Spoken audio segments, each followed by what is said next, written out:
नमस्कार, मी आपली डॉक्टर शारदा गणपत त्र्यंबके। आज आपण विवाहबाह्य संबंध म्हणजे काय ह्याविषयी थोडक्यात माहिती सांगणार आहोत। ह्याचे वैयक्तिक मतभेद वेगवेगळे असू शकतात। मित्रांनो, विवाहबाह्य संबंध म्हणजे काय? तुमच्या जोडीदाराशिवाय तुमच्या इतर स्त्री किंवा पुरुष पार्टनरशी संबंध असणे म्हणजेच विवाहबाह्य संबंध। विवाहबाह्य संबंध ह्याचे फार तोटे आहेत, काही फायदे आहेत। विवाह हे म्हणजे मॅरेज हे अगदी सुंदर शब्द आहे।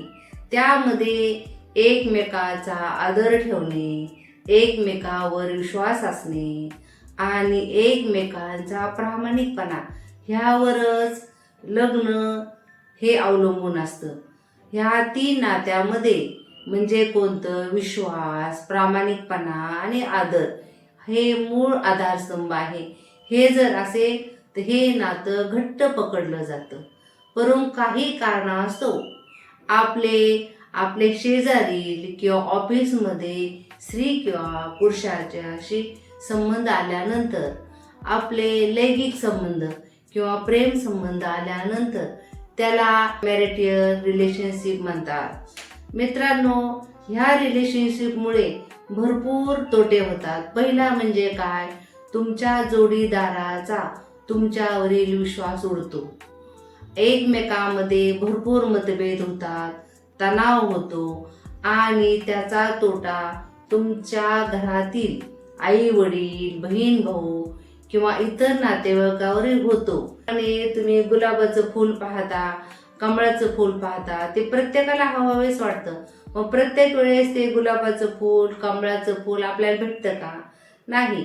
जगामध्ये काही स्त्रियांचे मिस्टर वारलेले असतात, काही पुरुषांच्या पत्नी वारलेल्या असतात। ज्यावेळेस तुमच्या एखाद्या स्त्रीशी संबंधित किंवा पुरुषाशी संबंधित त्यावेळेस तुम्ही त्याचं बॅकग्राऊंड बघणं फार महत्त्वाचं आहे, त्याचा स्वभाव पाहणं फार महत्त्वाचं आहे।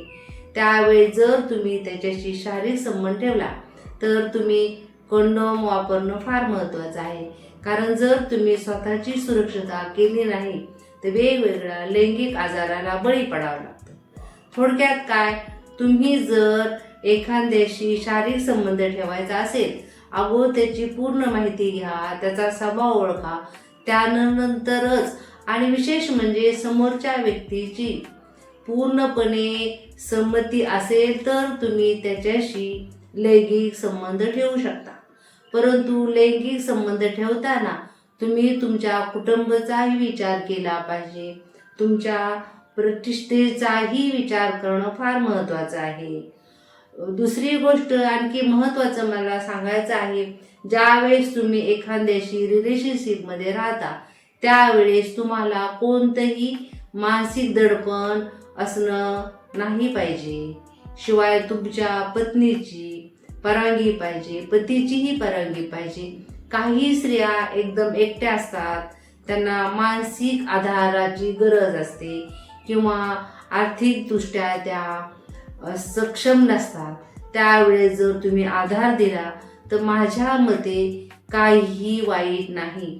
तुमचे मत वेगळे असू शकतात। सांगितलं 50 वर्षानंतर, परंतु 50 वर्षाच्या आतील पुरुषांनाही आपल्या घरातील स्त्री आवडत नाही, बाहेरच्या स्त्रिया आवडतात, ज्यांचे स्तन मोठे आहेत, सुंदर दिसायला आहेत आणि जी घरातील तुमची पत्नी असते तिच्या योनीला कोरडेपणा आलेला असतो, स्तन छोटे असतात, ती छान राहत नाही।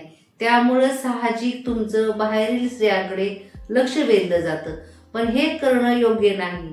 तुम्ही तुमच्या स्त्रियांकडे, पत्नीकडे किंवा पुरुषाकडे त्यांच्या आरोग्याकडे जर लक्ष दिलं तर त्याही चांगल्या होतील।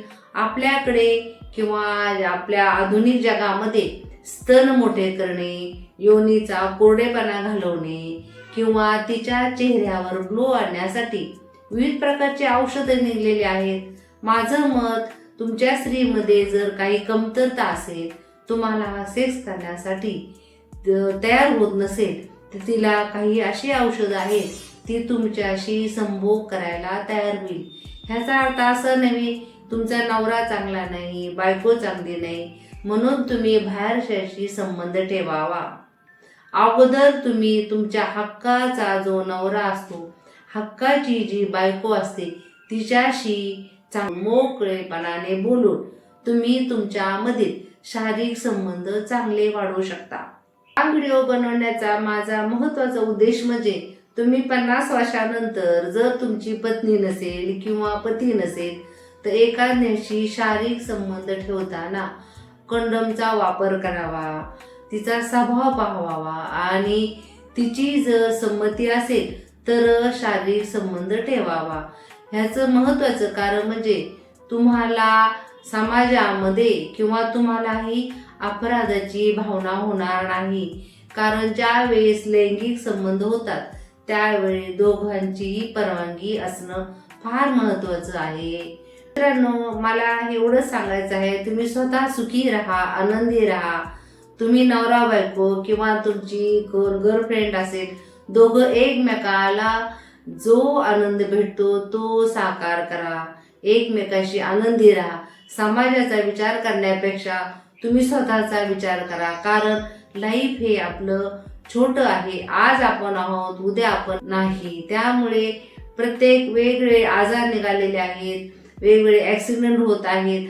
आज आपण बोलतोय, उद्या आपण एकमेकाशी बोलतो का नाही ह्याची गॅरंटी नाही. त्यामुळे तुमच्या मनाला ज्यापासून आनंद भेटतो, ज्यापासून तुमचं डोकं शांत राहतं, शरीर व्यवस्थित राहतं, असंच जगा. हसा, खेळा, सुखी राहा. आपली डॉक्टर शारदा गणपत रमत.